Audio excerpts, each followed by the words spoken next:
Oh, dropped out. 3rd and 13. Fields does have time and now takes off, makes a cut, takes a hard hit by Skalski, who knocks him down 2 yards short, and Fields is still down. He took that shot right in the ribs on the right side of his, right in between it looked like the rib cage and maybe the back part of his ribs. Again, a big quarterback that can do a lot of damage to a lot of teams when he runs, but 47, a physical tackler, hits him short of that first down and lowers the boom there.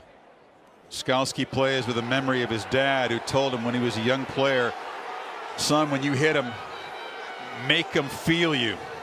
Now, Skalski was ejected for targeting from the championship game a year ago.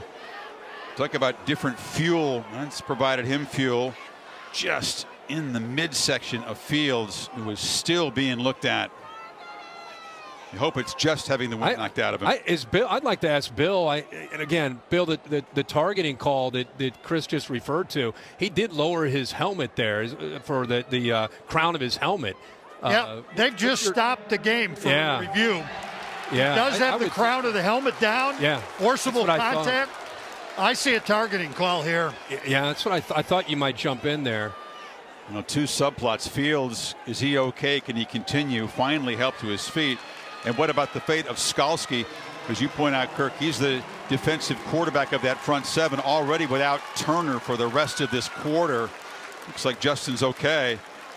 That was a big hit. David Alvarez will get on the phone here. Rick Lumiere is the Big 12 replay official. That's a classic crown of the helmet. Yeah, and it doesn't matter when you use the crown of the helmet. It doesn't matter whether you go high, whether you go midsection.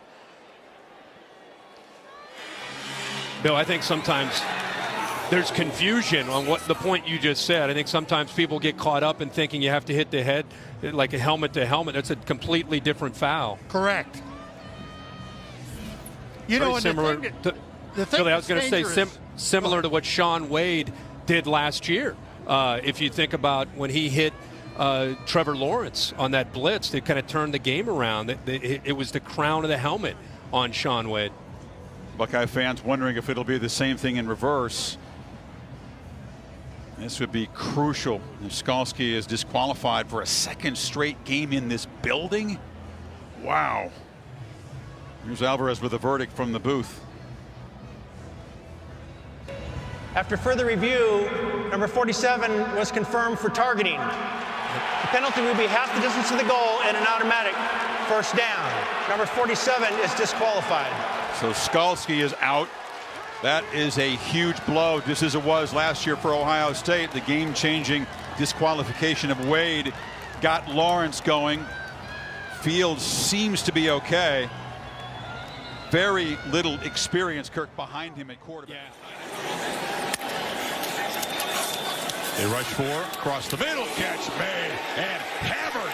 Hamilton just leveling, and now we've got flags down. 2 of them. This may be targeting. Just watching that live, you're going to see it in instant replay if it's helmet to helmet. He came in there on a defenseless player, and I know he's a great player and didn't have bad intentions, but I think he may have hit the receiver here when he came up to make a play on the ball. He lowered his head. And the ruling on the field is a catch, personal foul, targeting, defense, number 14. Well, that play is under further review. I thought for a moment that Hamilton was hurt, Kirk, but I think he was just disappointed because he knew right away that he was going to be ejected for that. Obviously, Rusty Acrea, the replay official, will review this. Here it is, number 14 coming in on downs. Boom, lowers the helmet like a right off. That is textbook case. Sure so is. They can stay in their same style of offense with a little up-tempo, but plenty of time to go. Jefferson, quick hitter over the middle. Big hit. Ball is loose.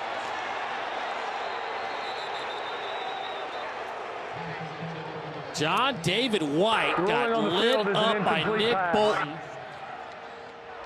Personal foul, targeting on the defense, number 32. That play is under review.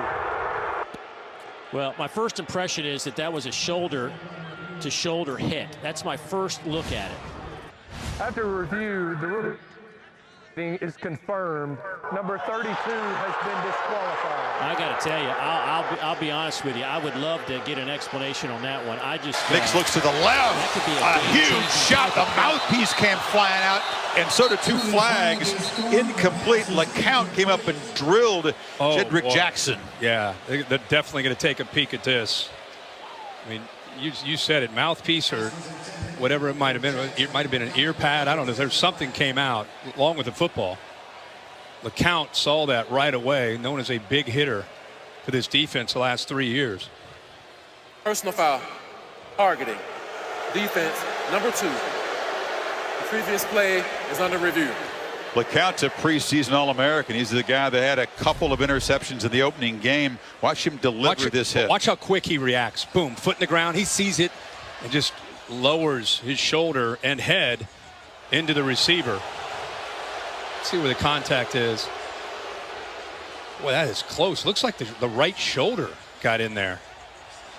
It happened so fast because of the way he reacted. Jedrick Jackson about to catch the ball, had not turned his head, so a defenseless player seemed to come into impact here. We got Bill LeMagne watching this game remotely here. We'll see if we can bring in Bill. We continue to review this. Got to get Bill's microphone flipped down there. We'll try to hear from him. But LeCount, the guy, kind of a mixed bag. He makes big plays. He commits penalties. He does make mistakes. Let's go to Bill now. We've got his mic squared away. After review, I appreciate that. The ruling on the field we is have a confirmed. defenseless player. The penalty would be half the distance to the goal. So contact Number to the 2 head neck would be area that's disqualified. forcible. We have an indicator that he's attacking him. So we have a confirmation by replay of the targeting. So we call. lost Smoke Monday for Auburn's defense, a great leader. And now Richard LeCount, who's making his 30th start tonight, has played a lot of football and a lot of big games. Smoke Fast Monday. back has changed the running game for Oklahoma. After the play fake, on target is Rattler to Drake Stoops. There's a late flag that flies in after Stoops hit the ground at the 49-yard line of Iowa State. Aisheem Young there again for ISU. David Alvarez leading our Big 12 officiating crew today. Little RPO fake by Spencer Rattler. It was a shoulder hit by Aisheem Young, not a helmet hit. Still taking a look at that though.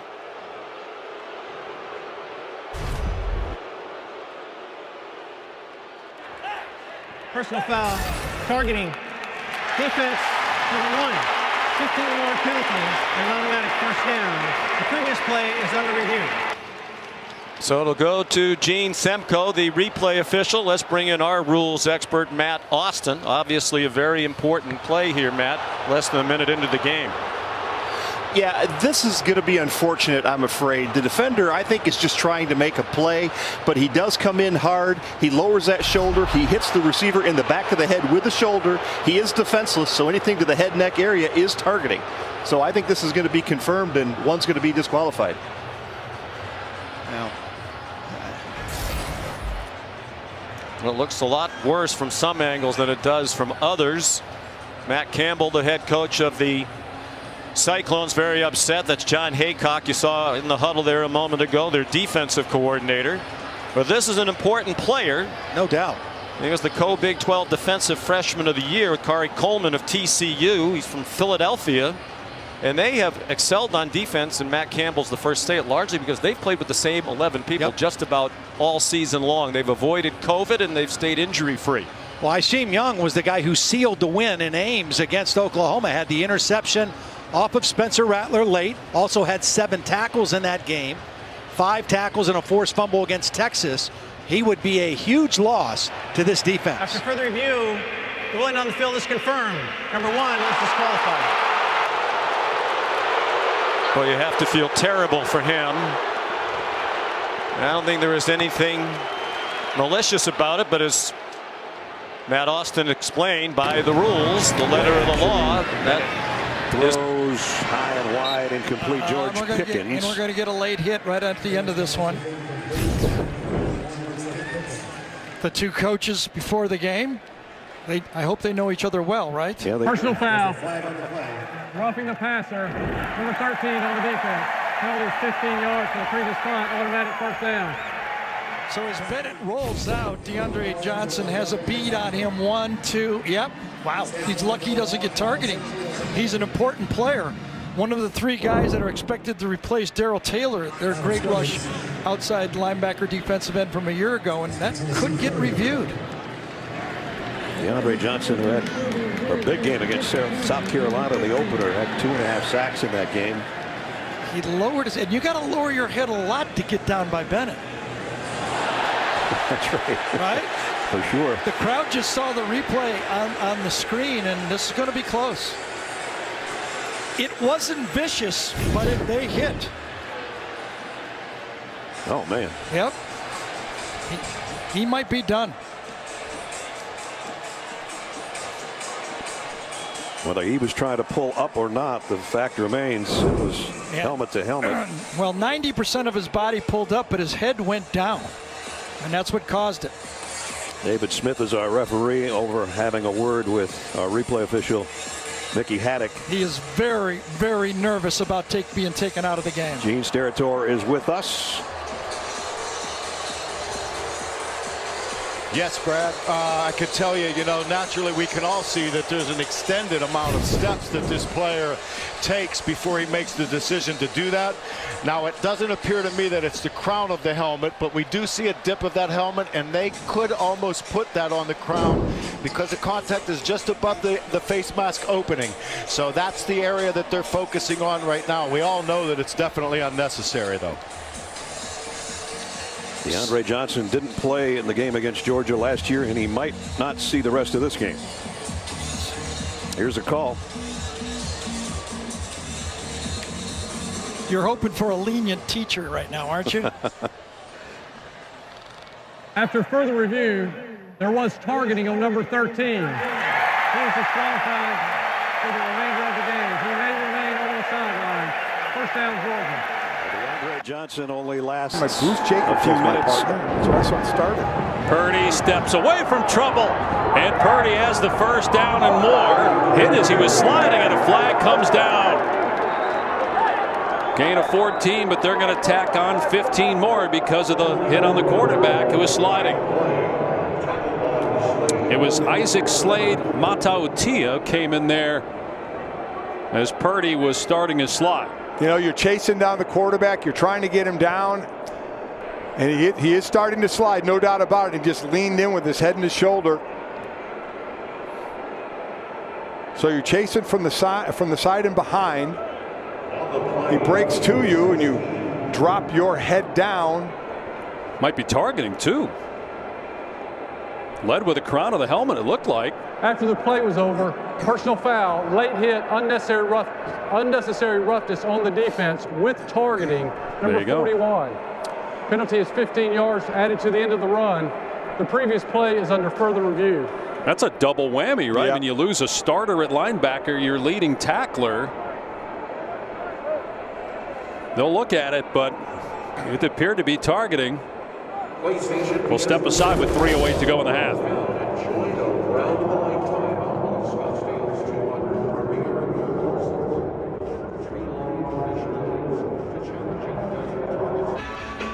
So replay has confirmed the targeting on Slade-Matutua. So it's bringing Rogers Redding, our rules analyst. Rogers, did you agree with the call? This is a good call. First of all, the ball carrier is defenseless when he goes down like that. So this is targeting on really 2 counts. One is this is a forcible attack to the head and neck area, and also he led with the crown of the helmet. So either of the 2 targeting rules would come into play here. So that's a good call, and I'm glad the replay confirmed it. In this situation, again, you see him break back, that he's trailing. We saw him Purdy breaks grasp back the runner. Stevenson is much quicker By there. rule, it's absolutely the correct call, but I will continue to say I do not like sideline players getting incomplete. tossed out It'll of be the game. 3rd and 16 for Clayton too. Yeah, we were talking about that yesterday. There's a flag down. Yeah, I think it was a little contact on Micah Harper after the play on Kyle Porter. But I would always have wrestlers as offensive linemen and defensive linemen, because guys could function in short areas, takedowns. You got to use your hands. So I'd recruit the heck out of guys that play football with a wrestling background. Just at first blush here on the hit, I'm thinking Andre may be targeting here. We'll see what the officials say, but with that hit on Micah Harper, we'll check the marker and see if he led with the crown of his helmet.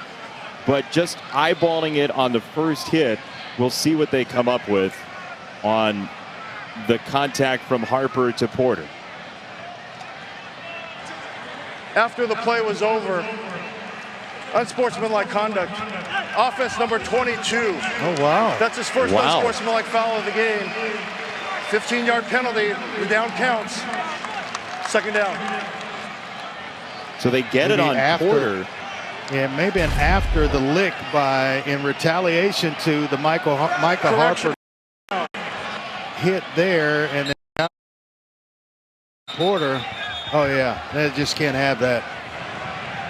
The previous play is under further review to look at an aspect of targeting. Yeah, okay, so they are going to check on targeting.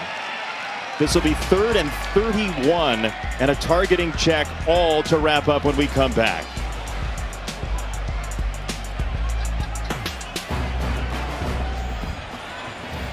Okay, so what you're looking for in terms of targeting here is forcible contact to the head or neck area, but this one is the crown of the helmet situation. So the question is, if you have hit with the crown of your helmet and there has been an indicator of targeting, it does not matter where you hit. I mean, normally people hear forcible contact head or neck area. There's also the crown of the helmet rule, and if he led, Harper did with the crown of the helmet, that should be targeting. But then again, on the backside of this, Andre, Porter then comes up and with the crown of his helmet, headbutts Harper.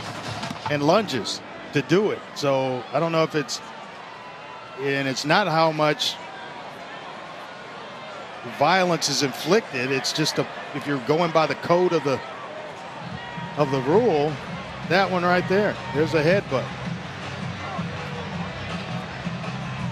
So they're looking at both for targeting, and it's both the crown of the helmet rule, and I think that's the one. I've mentioned the other portion because I think the crown of the helmet rule is the one you hear about less, but it does not matter where the contact is to with the crown of the helmet. And so if you're saying, well, he hit him in the chest or the sternum, wherever it is, that does not matter if there's an indicator of targeting and forcible contact with the crown of the helmet.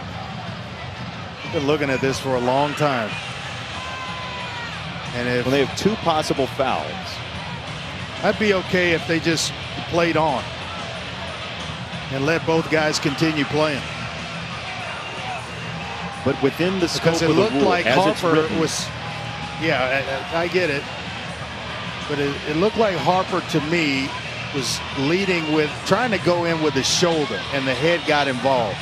And then of course with Kyle Porter, the lunge and using his helmet in retaliation.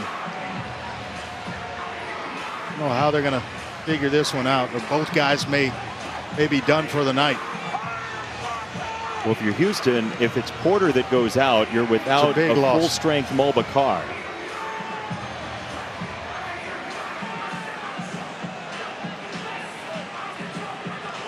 Now this one, to me, I don't love long replays, but this one makes sense. You have 2 fouls that you're dealing with ejecting a player, so you do want to get it right, although this has been a very lengthy review, Andre. There's also some question about the yard line, if it's 1 foul rather than 2 targeting fouls. So it's 3rd and 31 if there are no further fouls called on the play.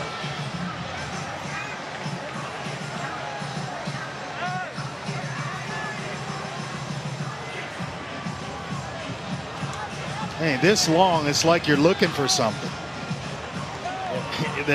Or there's an equipment malfunction. Like it looks to me, the way he's playing with that pack there, it looks like there might be an equipment malfunction as well, which, I mean, I've had some great Friday nights historically, but watching equipment malfunction is top 3.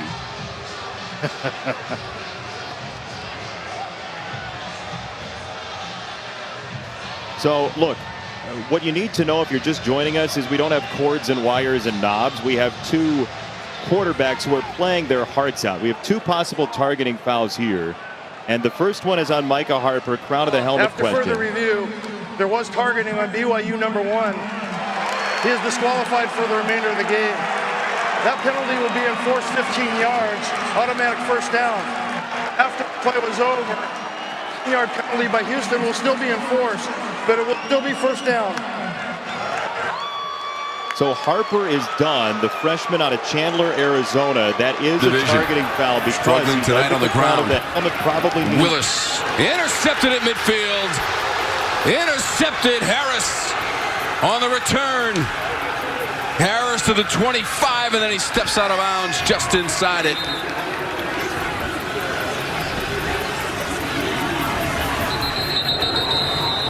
So there are flags on the field after the interception from Jakeem Harris. 2 flags back near midfield. Well, Harris, one of those young guys that's been asked to step in and contributing in a big way here. He had the big forced fumble against Virginia in a close one a couple weeks ago. Here, this ball just too high and hard, but not too hard for Harris. Right into his breadbasket, and he knew just what to do with it. So they'll talk over this flag. Prior to the interception, personal foul, targeting number 10 of the defense. That play is under further review. And that's Tanner Engel.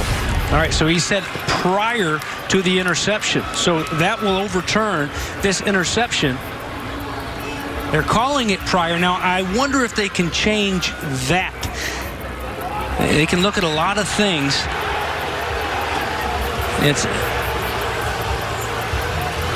But Tanner Engel, he's done. Tanner Engel's been out for targeting. He's been out for injuries. They finally get him back. They're going to lose him for the rest of this game, though, either way. 2nd and 12. Corral. Incomplete. Off the hands of Drummond, and a flag is down.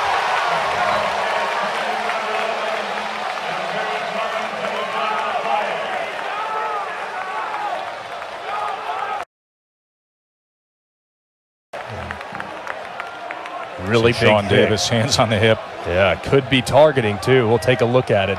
We'll see. Personal foul, targeting a defensive player, number 6, defense. Plays under further review.